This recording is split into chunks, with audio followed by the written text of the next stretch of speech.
আমাদের সদরঘাট গুলিস্তান ঘোড়ার গাড়ি চলতো। বিগত আজকে 1 মাস ধরে আমরা খুব অসহায়। আমরা এই ঘোড়ার গাড়ি আমাদের ফ্যামিলি চলতে বহুত কষ্টে আছি। এখন কথা হইল আমাদের ডিএমপি কমিশনার আমাদেরকে এই রোডটা বন্ধ করে দিয়েছে। তো এখন আমাদের দাবি আমরা কিভাবে চলবো, এই ঘোড়ার পশুকে কিভাবে খাওয়াবো। এখন আমাদের একটাই দাবি, উপদেষ্টার কাছে, প্রধান উপদেষ্টা ডাক্তার ইউনূস সাহেবের কাছে আমাদের দাবি, আমাদের চলার জন্য, বাল বাচ্চাদের চলার জন্য আমাদের এই পুনর্বাসনটা যে কোনো বিনিময় হোক, আমাকে আবেদন উপদেষ্টার কাছে যে আমরা এই রাস্তাটা যে আবার চলার পথে আমরা যে এই বাল বাচ্চা চলার রাস্তা যে আমরা পাই, উপদেষ্টার কাছে আমার এই আবেদন। আমাদের প্রতিদিন ইনকাম 1800 টাকা 2000 টাকা হইতো, হইলে আমার ঘোড়ার খাওয়ানো হইতো, আমার ফ্যামিলিও চলতো, বাল বাচ্চাও চলতো, বাল বাচ্চার পড়ালেখাও বন্ধ হয়ে গেছে।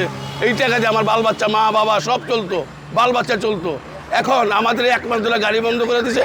আমাদের কোনো এখন দেওয়ালে পিঠ থেকে গেছে দেওয়ালে পিঠ থেকে গেছে। আমাদের উপদেষ্টাও গেছে, ইউনূস সাহেবের কাছে আমাকে আবেদন, আমাদের এই রাস্তাটা সদরঘাট গুলিস্তান চলার জন্য, বাল বাচ্চা চলার জন্য আমাদের একটা সুব্যবস্থা করে দেব।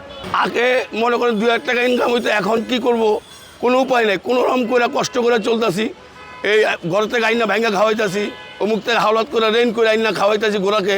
ঘোড়া তো বাঁচাতে হবে, লাভের উপরে সুদের উপরে টাকা আইনা বসি আইনা ঘোড়ারে খাওয়াইতেছি। এখন আমাদের আর কোনো উপায় নাই। এখন যদি উপদেষ্টারা যদি আমাকে দয়া করে রাস্তার চলার জন্য, ইউনূস সাহেব যদি আমাদেরকে একটু তাকায় দেখে, আমরা এই বাল বাচ্চা লিয়া, এই ফ্যামিলি লিয়া এই স্কুলে চলার মতন আমরা চলতে পারবো। আমাদের গাড়ি আছে মোট 30টা।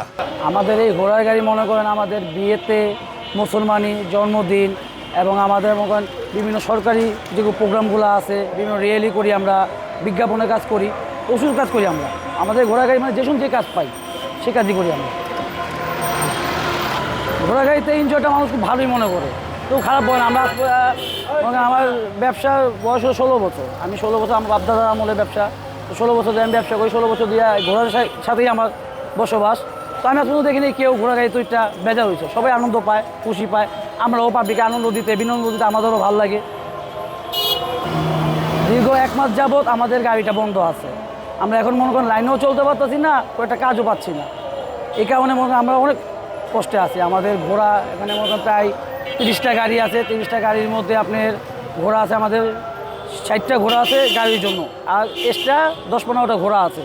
এই ঘোড়াগুলো আগের মতো ঠিকমতো খাওয়ান দিতে পারতেছি না। আগে যেমন আমাদের 2 টাইম 3 টাইম খাওয়ান দেওয়া হতো, 1 টাইম দিতে খাওয়ানোর কষ্ট হয়ে জায়গা, চলতে পারতেছি না গাড়ি। কেন একটা আমি যদি এটাতে না কামাই, না চলে আমি করতে খাওয়াবো। একটা গাড়ি পিছনে আমার দৈনিক 800-900 টাকা ইনকাম খরচ। ঘোড়া মনে খাওয়াবের অভাবে ইয়ার কারণে ঘোড়া প্রচুর দুর্বল হয়ে গেছে। ঘোড়া মনে আগের মতো করতে পারে। আগে যেমন একটা মহাজন 3 বেলা খাওয়ান দিত, সকালে, দুপুরে, রাত্রে। এখন 3 বেলা খাওয়ান দিতে পারতেছে না। এখন সকালে মনে আগে যদি আমরা দিতাম 6 মগ করে সকালে দিতাম, এখন 3 মগ দিত আমাকে হিমশিম লাগতেছে।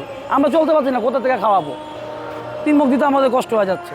এই জন্য মনে এখন ঘোড়া খাওয়ান পায় 2 টাইম। তো 2 টাইমে আগের থেকে আমাকে যে 6 মগ দিতাম, 6 মগের থেকে এখন 3 মগ করে পায়। ঘোড়া খুব কষ্টে আছে খাওয়ানোর অভাবে। আমাদের অনেক প্রবলেমের ভিতরে আছি। আমাদের বর্তমানের পুলিশ কমিশনার আমাদের লাইন বন্ধ করে দিচ্ছে।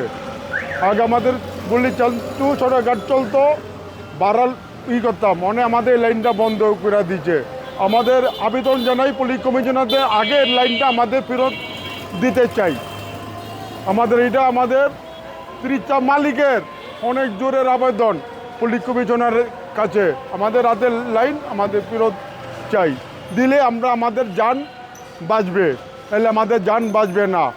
30টা ফ্যামিলি মানুষ দাপড়াইয়া মারা যাবে, ঘুরেও মরবে, লগে লগে মানুষও মারা যাবে।